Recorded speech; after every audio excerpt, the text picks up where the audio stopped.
Arturs spēkojas ar Ričardu. Bišķītī tā kā starta tais neuzbakstījās. Jānis Kļavs šobrīd ir 4. Un Mortens šobrīd rīktīgi cīnās ar Šerbītski. Šerbītskis aiziet garām Mortenam, tāpat kā Kļavs šobrīd aiziet garām Ričardam. Nu, šeit tādi 2 dueļi šobrīd ir saveidojušies par 1. vietu un par 3. vietu. Labi, visi ir interesanti, skatītājiem noteikti varētu būt interesanti, šīs mašīnas ļoti ātras, tie, kas tā pēdējā līga, mēs ļoti uzmanīgi. Ai.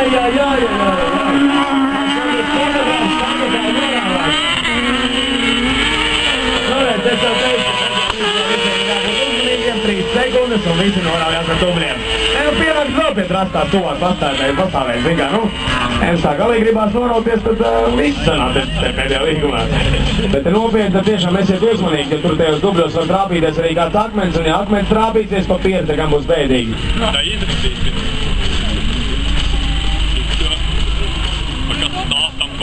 No Šerbītis nāk, tūlītās pēdējā līgumā stāvošie norausies atkal rītīgi ar dubļiem.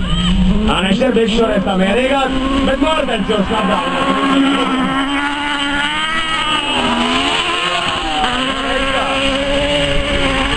Kas te nu pārējiem kaut kur ir pazuduši? Skatos, Ričards ir atstājies.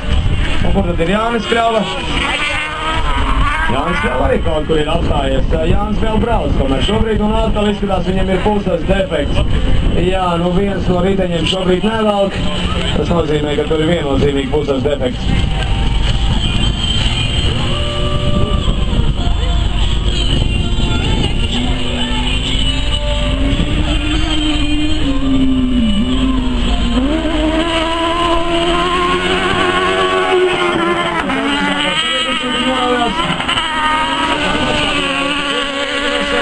Ir skaidrs divas mašīnas trasē un, nu, protams, objektīvi šodien Jānis Šerbītskis ir ātrāks nekā Mortens Peršēvits un, nu, viņiem abiem diviem tāda laba treniņa sacīgs, kur pirms nākamnedēļ gaidāmās Baltijas, Lietuvas un Latvijas autogrošu čempionāta sacīgs Lietuvā, uz kur arī iezdošos startēt.